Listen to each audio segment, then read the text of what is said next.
Presenting the materials on behalf of the Minister of State in the Niger Delta, Mr. Darius Ishaku, his special assistant, Mr. Musa Simon Estefanos, lamented what he called the unprecedented violence unleashed on each other by people of the same roots.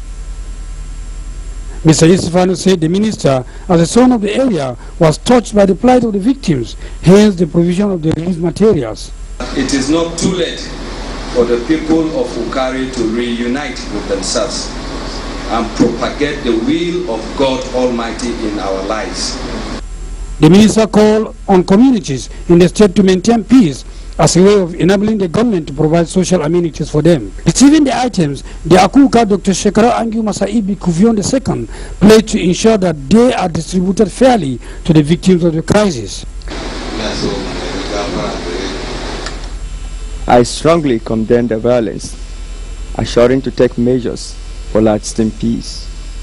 The items donated by the minister include 450 bags of rice, 100 tins of cooking oil, and 30 bags of salt.